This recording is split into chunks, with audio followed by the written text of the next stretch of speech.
Well, hello, my dear friends. I hope that all of you are safe and sound wherever you are, and most importantly, healthy. So, guys, I'm going to speak on a very common yet important topic, and that is what tools you need to have in your house. Guys, the reason for making this particular video is that I have personally realized that once you became a homeowner, automatically the thought process kickstarts that what upgrades you want to get it done in your house. Are there any repairs that need to be taken care of? Are there any DIY projects that you might want to consider, and multiple other things, right? I mean, this thought process is a very common thought process in minds of almost every new homeowner anywhere in the world. So guys, having said that, especially in Canada, the labor is super expensive. I mean, all the things that you need to get your project done is easily available, all thanks to Home Depot, Canadian Tire, Rona, etc. So there you can find multiple items, whatever you are interested in, but the labor is very expensive. So I personally feel that as a homeowner, there are certain things, there are certain skills that we need to enhance. We should know little bit of plumbing, little bit of construction, little bit of woodwork, electrical, and overall house maintenance like painting, sanding, and all those things. So guys, there are tons and tons of YouTube videos which will teach you exactly how to do these things, but we also need to have the tools with us, right? The right tools. And guys, investing in the right tool will save you lots of money in the longer run. So definitely go for good quality tools. So guys, today I am going to show you my toolbox, and I am also going to give a link of where I purchased that tools from and how much did I pay for that tools. So in the end of this particular video, I am also going to tell you the total amount of my own toolbox. So guys, without further ado, let's just jump into the topic. So guys, this is my toolbox, and I also have some tools which is kept outside. It could not fit in this toolbox. So let's start with each one of them. So let me open up with the first thing in my toolbox, and that is this stud finder. So guys, whenever you move into a new home and you want to personalize it as per your taste, so the most important thing is that you will be going ahead with this to find studs in order to put on your wall clock, picture frames, and other decorative items throughout the house, right? So guys, this stud finder comes in very handy so that you can easily identify where you have to put the nail. Guys, the next item is a tape measure. Guys, always make sure that your tape measure should be at least 25 feet in length so that you can measure anything in the interior as well as the exterior of the house, right? So this is a very handy tool, and it easily locks in place as well, and you can easily unlock it as well. So this is a very handy tool whenever you want to measure something in the house. Guys, the next most important tool in the house is a drill. So guys, let me open this up for you.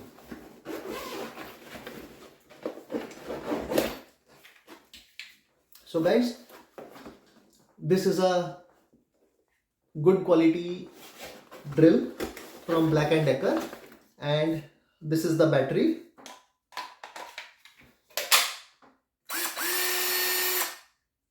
So guys, you should invest in a good quality drill. There are brushless and brushed drills available. It doesn't matter. Go for a one which is cordless in nature so that you can take it anywhere. The one which has got a power supply is also nice. It also takes good amount of load, but the problem is that you cannot take it everywhere where you don't have a easy access to electrical outlet. If you have a cordless one, all you have to do is charge the battery and you're good to go anywhere in the house. So guys, whenever you buy a drill, make sure that it has got multiple bits in it. There are some models which comes with like 2 or 3 bits or 5 bits only. Guys, don't take such models because because it's cheaper. Don't go for that one. Instead, what you can do is wait for an offer and buy a drill which comes with like multiple bits. So this is like, I have got so many bits which is compatible with my drill machine. So just make sure that you wait for the offer and buy the drill when it's the right time. Guys, the next item that I want to talk about is a very important item, a hammer.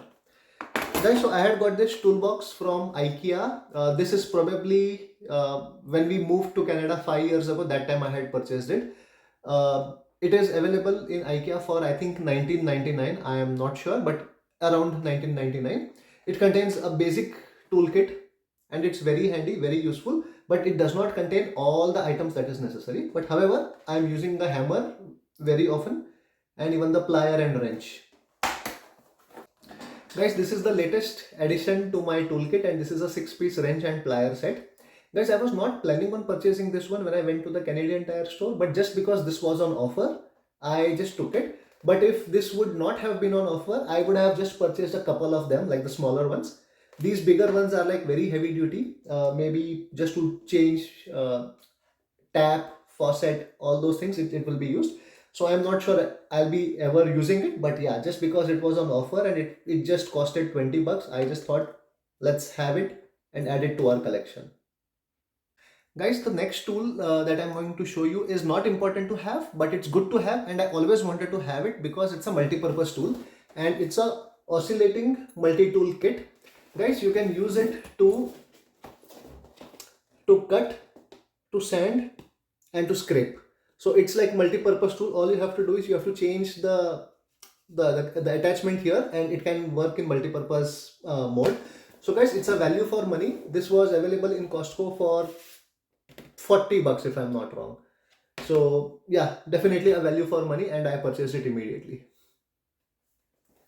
Guys, the next item that I'm going to talk about is completely optional, but I still have it with me, and that is a pocket digital multimeter. Guys, this multimeter is a very important electrical tool. It helps you to analyze your DC voltage, AC voltage, even DC amperage, resistance, diode, and even your battery pile. So guys, it's a very handy tool if you are interested in anything related to your electrical appliances or anything related to the electrical lining of your house. So guys, a must-have tool, but again, not a mandatory tool if you don't want to touch any of the electrical stuff in your house. So guys, recently I had to change a switch in my house because it did not work as expected. So I just thought I'll use the multimeter. I purchased the multimeter specifically for that purpose. So this multimeter costed around 24 bucks, 24-25 bucks, but it was definitely a value for money. And I also purchased this switch. This costed like $1.99. So guys, the point that I wanted to make here is that all this stuff that you need is easily available and is definitely cheaper. But the labor involved to do this is super expensive. So that's why I wanted to do a lot of things on my own, learn a lot of things on my own, so that you can save a lot of money in the longer run. So guys, I purchased this multimeter, or I should put it this way, I purchased a $25 multimeter to change a $2 switch, but this is going to be used for a long time. So it's definitely a very good investment in the longer run. So guys, I have shown you all the tools that I had in my toolbox. Now there are some things still left in my toolbox that I also want to show you. So I do have a couple of spare switches with me. So if something else goes wrong, I have the switch with me. I can go and easily replace it. Apart from that, I have some Ethernet cables with me if I want to hook up my laptop directly to the router, like a wired internet as opposed to a wireless internet. So I have kept that as well. I also have some angle brackets with me in case I have to hang something somewhere in the house. Apart from that, I do have some batteries with me. And apart from that, this is again an important thing. These are assorted screw, nut, bolts and all those things. I also have some wooden studs in here. So guys, the problem is that if you want to have like just 3 or 4 screws, you still have to buy a whole set. So whenever with some furniture from IKEA or anywhere you get extra screws, just keep it, don't throw it, don't discard it. You never know where it can be used, right? Otherwise, just for 2 screws you have to buy a pack of 50 or 100. Does not make sense. So guys, that's it for the day. I hope you all like the contents of my toolbox. And if you really do, you know what to do. You have to like the video, comment on this video, subscribe to the channel, and most important is share it with as many people as possible. Guys, if I have missed some tool which should be important and which I have not covered in this video, then please let me know in the comments, as it will be helpful for me as well in order to add it to my toolbox. So guys, with this I say goodbye, take care, much love.